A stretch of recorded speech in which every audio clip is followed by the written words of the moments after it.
we'll get going. Okay, so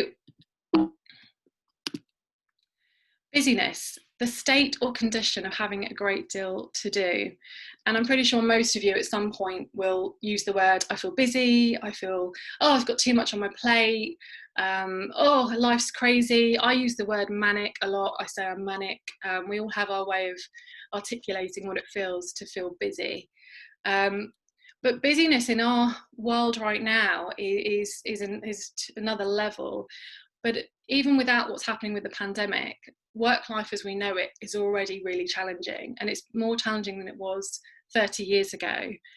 So the World Wide Web came in 30 years ago, and I'm going to just admit somebody else into the room.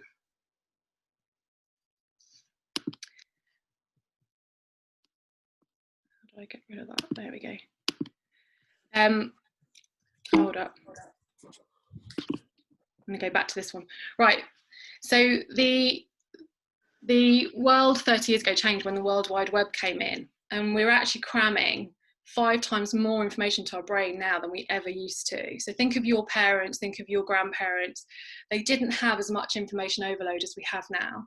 The average office worker switches their attention every 3 minutes, and I'm sure a lot of you can relate to this because there's things coming in from every angle. And by switching off so often, we actually get 40% less done. Work is the most common cause of stress, with 59% experiencing. And 1 in 5 UK workers experience moderate to high levels of work-related stress several times a week. Just 9% of the workforce say they never experience work-related stress, and I'd be interested to see now the stats based on this year. 25% of us struggle to be as productive as work as they normally would when they're also experiencing stress, and 22% feel disengaged with work as a result of stress. And I'm sure all of you feel somewhat of these stats. And the reason we're feeling so much pressure is because, unlike our parents who didn't have the internet, so 30 years ago when it all kicked in, and then social media was about 2007, everything went crazy, and suddenly we've got all these different avenues of information being thrown at us all the time. So email, internet, 24-hour news, social media, apps for everything. There isn't 9 to 5 anymore, information overload. I mean, I hadn't even come across Zoom until this pandemic. So, and now Zoom is like one of my friends, it has to be. Instant response expectation. I don't know about the rest of you, but people literally, you get an email, and then if you haven't replied within a few hours even, you're getting an email back saying, did you get my email? You know, so it's that constant response expectation, feeling that in your head all the time, taking on all this information. And taking on too much. I think we're real guilty of saying yes too much, and we're going to talk about that a bit later on, but saying yes too much, not prioritizing, not pushing back where we need to. And if you're conscientious, then you're somebody who wants to do all this. You don't want to let anyone down. You don't want to say no to anything, and you want to do a good job. So that also puts added pressure on. And we're all guilty. Oh, babe, I couldn't sleep till 6 o'clock. Oh, sorry. Could I ask you to put on your mutes if you've got? Could you go on mute? Anyone who's not on mute, thank you. And we're guilty of giving our time and attention to others and not necessarily to ourselves. And I think that's one of the biggest issues we have, is that we're really good at helping others and giving energy to our kids and to our family and to our friends. But do we look after ourselves? But did you know we spent 6 hours and 42 minutes on average each day online, which equates to 100 days a year? I couldn't believe that stat, although I actually am guilty of it, certainly guilty of it. I'm trying to have days off now, but I'm probably guilty of that most days, which is a frightening stat. 200 years ago, we lived in agricultural communities, and people would spend sort of all day long in the fields and working, and they only sat for 3 to 4 hours a day. We're sitting now for 8 to 12 hours a day, which is astonishing, and also why we need to look after ourselves more. But we also spend 90,000 hours at work in our lifetime. Which is again astonishing. And if you put it into perspective like that, you need to enjoy your work. You need to You need to embrace it, and you need to be happy at work, because otherwise those 90,000 hours, you're going to look back one day and wonder why you put yourself through it. So just a thought. And what does it cause? All this information overload and lots of things happening in your life, this busyness can cause all sorts of feelings. And when we talk about mental health, we're talking about feelings, emotions, and our thoughts. And there's just a few words which I'm sure all of you will relate to there, that you will have felt at some time. And I've mentioned a few that I felt when I was going through extreme stress. And some of them will, be more something that you sort of are drawn to more than others. Some of them will be the things like I've got a friend who suffers headaches, and undoubtedly it's stress. There's different feelings we'll all get at different times as well, depending on the situation. But these are not pleasant feelings, and they're not things we want to deal with every day. So this is why we're going to look at how we can help you. So when we overwork and we overschedule our work lives, there's no time for doing. There's only time for doing, not for reflecting. Yet not doing is really, really important. And this is what we're going to look at. We think it's so important that you take time for not doing. And that, when I say not doing, that doesn't mean not doing anything, although that's a good thing, but we're looking at not doing work, ways to not be doing the work side of things, and how you can manage your time better. So we're looking at finding calm and managing busyness, because you can do anything, but you can't do everything. I would sign into, which I have, but it's the usual crap of like learn to say no. Sorry, is everyone able to go on mute? I don't know who's God, have you got any useful advice? Lucy, are you there? Is that you? Could you go on mute?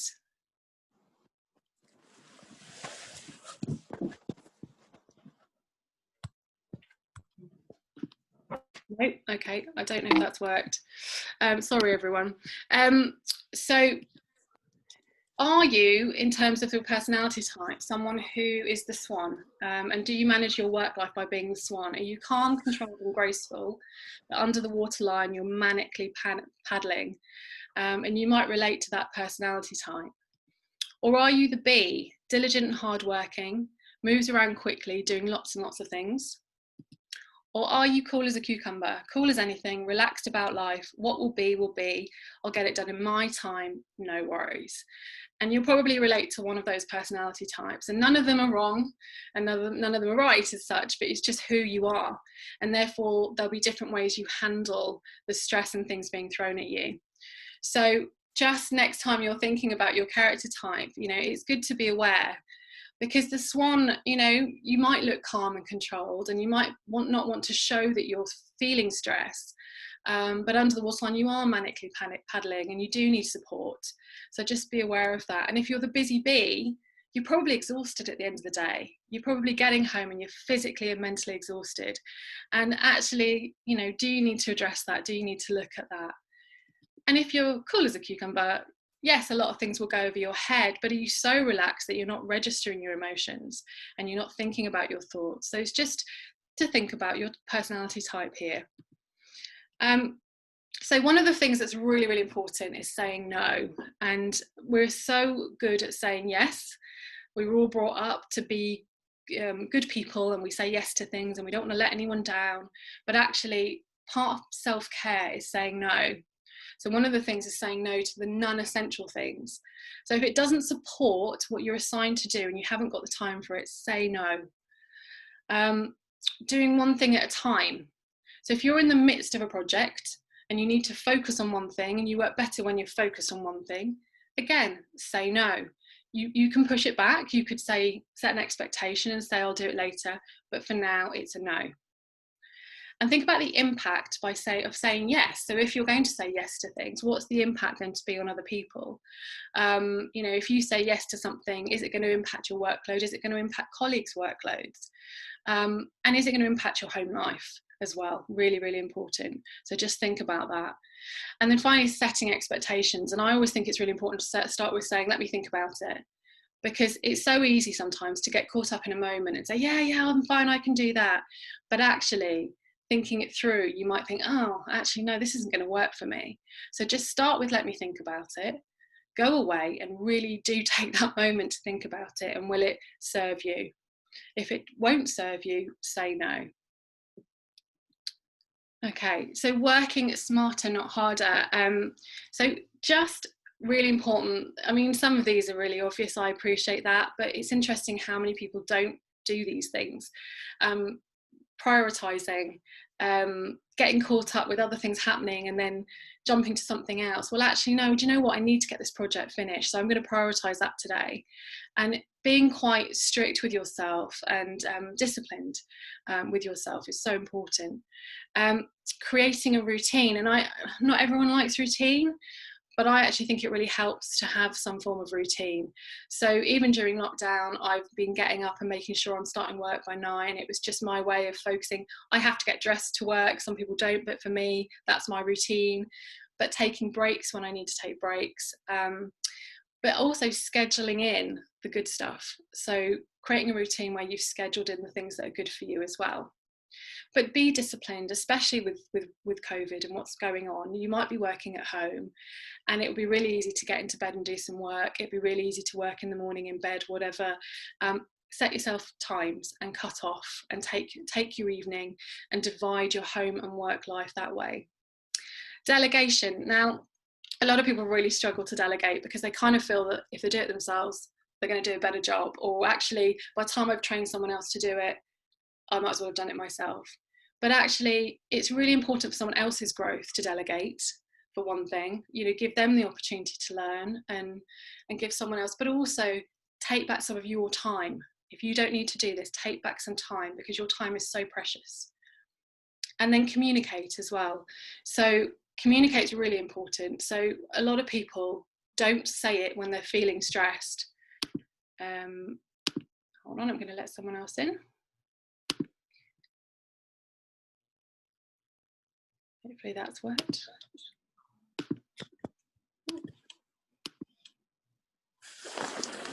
Okay. Lucy, you've just joined us. Would you mind putting your phone on mute? Yeah, I'm terribly sorry about that. Oh no, don't worry. It's okay. It's just we could hear the background noise. That's all. It's no problem. Yeah, communication, so important. So actually articulating how you, when you're struggling, when you need help. So you're not just taking lots of things on you and saying yes, yes, yes, yes, yes, and then quietly struggling, because that quiet struggle will create stress and frustration. So communicate with your colleagues, communicate with your manager, and also set those expectations in terms of communication. Okay, what's really, really important is to schedule the good stuff. And that means anything you do to be good to yourself. So it could be digital detox, which we're going to talk about, self-care, time for reflection, and really, really important is time for fun. And I think so often these are the things that go out the window. So these are the things we're going to focus on in terms of helping you manage busyness. Give yourself the same care and attention you give to others and watch yourself bloom. I love this quote because I think we can all resonate with this. We do give a lot of energy to other people because we're that kind of person. We are all good people, we care, and you know, we want to support others. You've got families, children, friends, and you're supporting all of them. But remember yourself, because if you remember yourself, as it says here, you can watch yourself bloom, and we too often forget ourselves. So self-care, for me, and I've mentioned this in my own life, if you do not pick a day to relax, your body will pick it for you. So take that time to relax before your body does. And two of the things we think are really important is firstly to clear your mind. So when you get to the end of a work week, particularly for me, you know, write down everything you've got to do still for next week, but park it until next week and clear that space from your head. And daily write yourself lists and cross off those lists so that you are moving onto a piece of paper, and by brain dumping it and moving onto a piece of paper, it clears that headspace. If it's kept up here, I promise you it will keep resurfacing.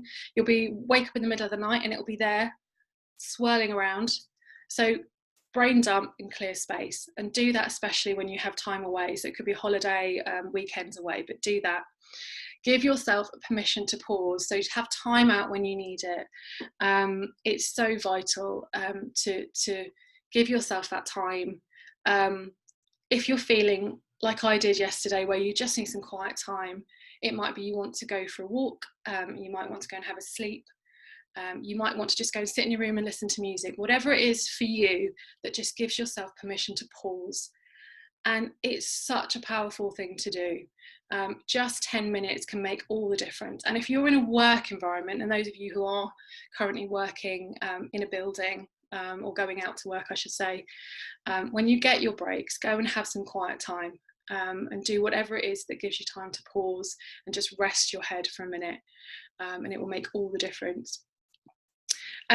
So this I love, always find a reason to laugh. It may not add years to your life, but will surely add life to your years, because laughter gives us those incredible happy hormones and makes us feel amazing. So really, really important that you laugh lots and find ways to have fun, and of course that means enjoying your passions, doing things that you love doing, doing your hobbies, having time with loved ones. And when you do those hobbies, I find it fascinating, but for me it's a form of meditation, because when you're in a hobby, you're totally focused on that hobby and you're switching off your thoughts from anything else. So it's really good meditative time, and a time to be mindful. So enjoy your passions and laugh lots. And then this digital detox side of things we talk about, put down your phone and pick up your life. And I think we all know we're guilty of being attached to our phones, and our digital appliances. Now, just as when something breaks, I had a lamp break recently, and you unplug it and you double check it's working, you give it maybe a bit of time to rest, and you plug it back in and you hope it's going to go back on again. Well, same theory for you. Take time to unplug yourself, recharge and reset. And that goes back to taking time out, doing anything that makes you feel good, but having a break from your digital appliances. And then schedule a digital detox. Don't just say that day, or I'll leave my phone for a little bit, because you won't, because the chances are you're going to go back and pick it up in a minute as soon as you hear it bing. So instead, schedule it. So say to yourself, I'm going to have an hour, a morning, a day where I'm not going to have my phone, and lock it away somewhere. So my one is to have a Sunday. I like a Sunday where I don't touch my phone. My brother, he has a very stressful job. He switches his phone off on a Friday night and turns it back on Monday morning. And that is his phone that everyone can contact him on. So it does mean he doesn't have contact with friends over the weekend, but they know that, and they know they can ring the house phone. So that's how he manages it. Really, really important. And do things that make you feel good, and the list of options is endless. Anything that makes you feel good, make sure that features in your life and your weekly plan. And just doing one thing every week that makes you feel really, really good will honestly bring so much positivity to you and your life, and help you manage and balance out what's happening in your work life. So getting started. So 3 suggestions for you today. One of them is to buy a planner and schedule in the good stuff. So it might be you already have a diary, or you have some form of planner, but instead of just putting in all the things that you've got to do for work, or for you've got so-and-so's birthday, whatever, put things in that are good for you. So put in, on a Friday between 2 and 3, I'm giving myself an hour off and I'm going to go and book a massage. But book it in so that you can see it and you've got it to look forward to. And we talked about it already, but learning to say no. And think about the consequences actually of when you say yes. So that will help you. It'll help you say no. So if you keep saying yes to everything, you'll see your diary filling up. How does that make you feel? So just consider that next time you say yes to something. And we're going to challenge you this weekend to do one thing that is entirely for you. So please take this opportunity and do something that is entirely for you this weekend, and we'd love to hear what that is. But this should be something you do all the time. But we're asking you this weekend. It's mental health, World Mental Health Day. So let's do one thing this weekend that's really, really good for us and makes us feel good. Okay, and my final word is never apologise for needing time alone. for saying no, for speaking your truth and focusing on your priorities. Really, really powerful, I find this. And we're all guilty of saying, oh sorry, I've got, I should have thought of that, I should have done that. No more apologising. If you need time alone, you must have time alone. If you say no, it's because you need to say no. Always speak your truth, be authentic and be yourself, and then focus on what's priority for you, not for others, for you. Okay. So I'm going to move across to Claire now, who's going to talk to you about the gift of wellness and share with you an interactive spa ritual. And then at the very end, we would love it if any of you want to stay on and ask us any questions. But for now, I'm going to pass over to Claire, and I'm going to stop sharing my screen. So thank you. Thank you. That was fab. So my name's Clare Pritchard. I'm the founder of Celtic Elements, but I'm also the spa manager of multi-award-winning Park Spa. I have a fantastic team, and we're always looking to be of service to our clients. So we designed interactive rituals at the spa that really treated the client holistically. So we didn't want to just give a good massage. We wanted to find out what were the underlying issues. So, if somebody come in, they had a bad back or a tight neck, was that from stress, or was it from something like fight or flight? So with the rituals, we created things like bespoke massage, pressure points, hands-on healing, sound healing was incorporated into it. And the clients really took to this, and they wanted to know much, much more about how that they could continue their well-being at home. So we were giving out websites or different classes to all of our clients, and I thought, we're missing something here. How can we give them the tools to be able to support their own daily mindfulness at home? And out of that was born Celtic Elements. So we have designed small rituals that can be incorporated into your daily life, because we've all signed up to meditation classes, we've all gone off to yoga retreats, and we felt really good, but then life has just taken over, and that mindfulness and wellness kind of just goes back again. And then we end up in a cycle of we're feeling quite down, feeling quite stressed, and then we'll purchase something else to make us feel a little bit better, and the cycle just continues. So the interactive rituals that we've designed are lovely and small. So we've got lots of different ones for starting your day off and getting you in the right mindset. Ones for then releasing and surrendering what no longer serves you at the end of the day. So you'll all be receiving one of these. The email address is on there for you. So just email me your details and we'll send them out. So within it comes a lovely little mantra card. So it's got rituals on there for you to follow. This just goes beside your bedside table or on your vision board. And it's something that you can quickly go to. And it takes about 5 minutes, because I would love to have 30 minutes to meditate every day, but it's just not going to happen. I've got the spa to run, I've got my children to look after, my husband, a house to clean. So when designing these rituals, we just wanted to make sure that they were going to be easily infused into your daily life, because it takes up to 66 days for something new to become automatic. So these are things that you can do with your family. My 8-year-old absolutely loves this as we get into bed. So the evening one comes with a little routine for you to follow. So we're listing off things that we're thankful for, because even on your worst day, it will be somebody would give anything for it. So along with your release a day ritual, you get the gorgeous sleep spray. So it's got ylang ylang in there, it's got lavender, cedarwood, and all of these essential oils just help you to breathe a little bit easier before you go into sleep, help you fall asleep a little bit better, and have a deeper sleep. So to incorporate all the elements of the spa, you will actually have a little QR code on your ritual.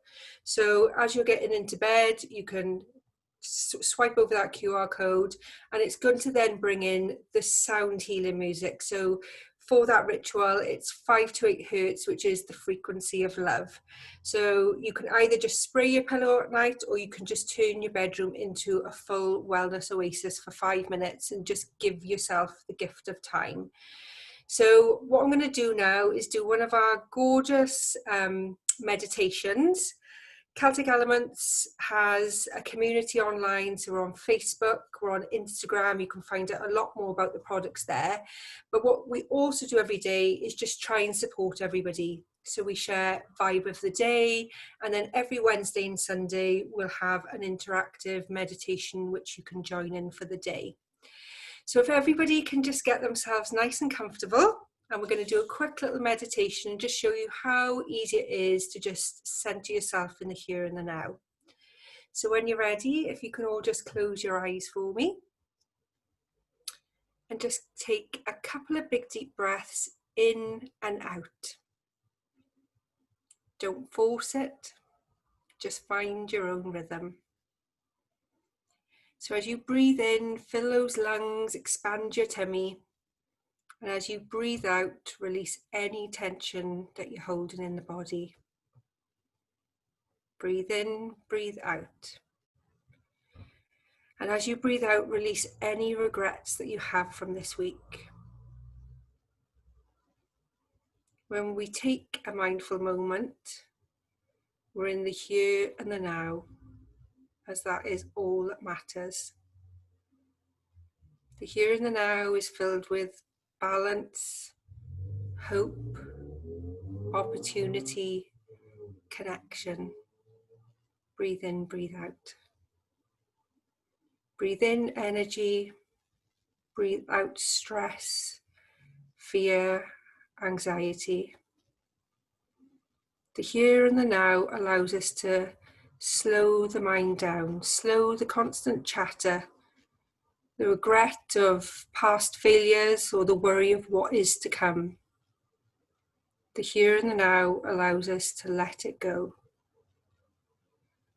As humans, we resist change. We always need to know, where are we going next? In the surrender is where you will find your true purpose. We just maybe need to look at a caterpillar. A caterpillar doesn't want to know what's the next stage. It just goes into its cocoon and it totally surrenders. And this is where the magic happens. This is where the new manifests. So just like the caterpillar, we take a couple of moments each day to fully surrender what no longer serves us.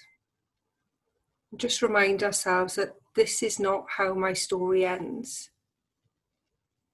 When we take time to be in the here and the now, and we take time for self-care and nourishment, we notice that the seeds we plant now will bring us magic and a gorgeous harvest for next year. So breathe in, breathe out.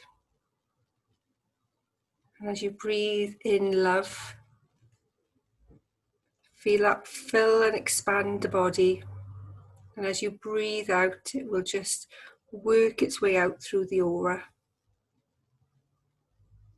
Breathe in, breathe out. And just take time to slowly come back into the room, into the here and the now. Namaste.